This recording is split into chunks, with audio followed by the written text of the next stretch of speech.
I'm here at EastWest Studio One. This is one of the best tracking rooms in the entire world. And I'm going to show you my drum tracking today. This is a very famous room. This is where Sinatra recorded. This is where Nancy Sinatra recorded. This is where Elvis recorded some of his 68 comeback special. Literally hundreds of iconic bands throughout time. So this is what my kit looked like today. I was not drumming, I was engineering, but it is my kit. I have this 22-inch Gretsch that I bought off of Jake Reed a while ago. I'm a big fan of this kit, but I typically use the matched kick that comes with it, which is a 20-inch. But for the band that we were working with today, it wasn't quite right, I didn't think, so I stuck with the Frankenstein kit. Now, the toms off of this I still use because they're amazing sound. These Gretsch 3-plies are so good sounding, especially in this room. They're just monstrous. So I've always been a big fan of that. So let's talk about mics. First off, on the overheads, I have C12As with an RCA 77. They're split in a spaced pair, and then the RCA is doing a figure 8 in the middle, so I can get the advantage of these large, tall ceilings here. These are 17-foot ceilings, so having that figure 8 gets a lot of the roof, and so it's a big tone, and you can blend in how much you want of the space in the drums. On the snare, on top I had a 57, and on bottom I have a 441. On the kick in, I have a 421. I typically use like a D112, a D12, even sometimes a Beta 52, but this music that we're making, I felt like the 421 was going to give us more slap for the kick, and so I did that. I have a FET 47, and then I have a sub kick on the outside. A lot of people always ask questions about the sub kick. Basically, all it is a speaker that's wired up to an XLR. These are a Yamaha NS10 speakers, and it's the same thing as like a sub kick that you would buy from Yamaha, just obviously pieced together instead of in a nice little fancy cartridge. On the hat, I have a AKG 451. On toms, I'm doing 421s. I often use large diaphragm condensers like 414s or C12As on toms, but again, this application was for more of a punk feel, little bit of like a Blink 182, 90s Blink 182 feel. So the 421s were more what I was looking for. I use this RCA 44 right here as a kit mic that's kind of getting a lot of the kick and a lot of the snare. And I compress that a little bit, and it sounds really nice, especially, again, with the figure 8, we're getting a little bit of the room with it as well. On the ride, I have this Muro AC7. I've been using these a lot more recently for pencil condensers. They're really nice, and I've liked the way that they sound. On the floor here, this is something I get asked about a lot. This is a D202. It's this dual diaphragm dynamic mic.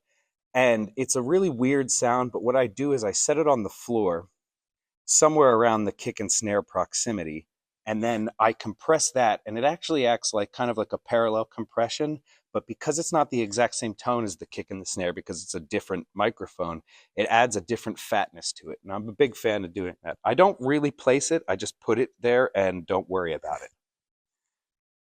On the rooms, I have these beautiful stereo M50s out here. I don't have them too far away from the kit because this room is so big that if you're even a few feet away from it, it's just too much. So I put these two stereo M50s up out here.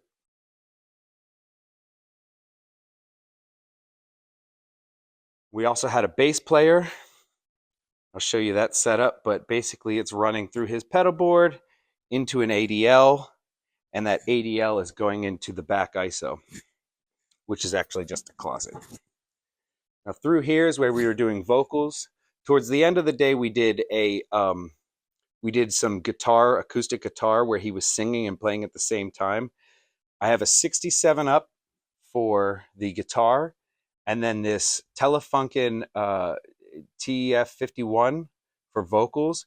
And then we were using this 58 for scratch, and I thought it would be cool to just try something interesting with it. So it's just hanging there, and I basically just compressed it through a DBX 160 extra hard, and it kind of brings up just a different kind of tone whenever you add it into the mix. Now in the back of this room is a small closet, which right now is blocked by these big styrofoam fucking blocks. And inside this closet, we have the amps. I was only recording the bass right now, so that's the only mic I have placed. These ones are just sitting there. They're not for anything right now, but eventually we will use some stereo guitar with that and record that.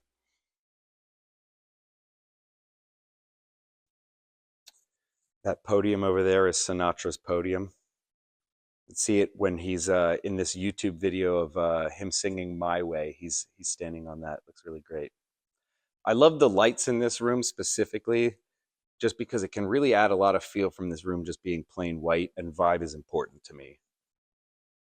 And we'll head into the control room, and I'll show you some of the other stuff. So the primary focus today was the rhythm section, getting the drums and the bass, but we did record vocals for scratch. I have everything going through the 31105s of this Neve 8078. Really solid sounding drums. I also have some stuff down here, the talkbacks, the Kemper. We were doing all sorts of different things. Now for outboard, I was doing the rooms through the Fairchild. I really like the way they sound through the Fairchild, so especially here. And the rooms through the Fairchild, the kick-in was going through this Lang. The mono kit was going through this Pultec. This bass DI was through the Pultec. I was using the AMS for Ascend for vocal effects. That scratch vocal that I was talking about that I then put through a DBX 160 and extra compress was going there. I used the LA3A for a talkback because that's all they're good for.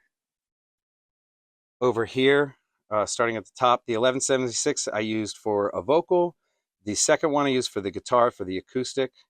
The bass DI went through an LA2A.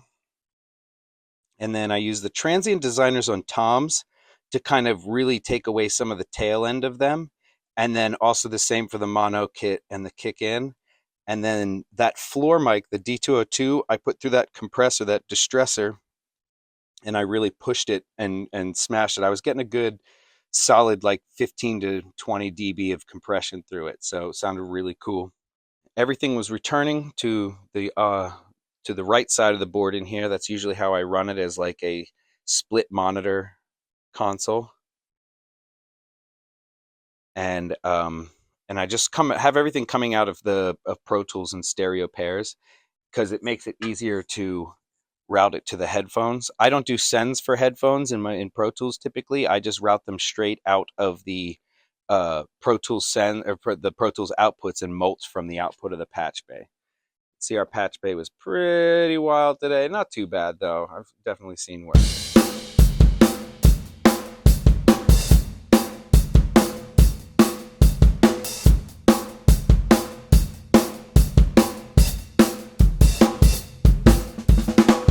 So that's it. That's the tour of EastWest Studio One while we're doing drum tracking today. If you got any questions, leave them down in the comments and I'll answer them.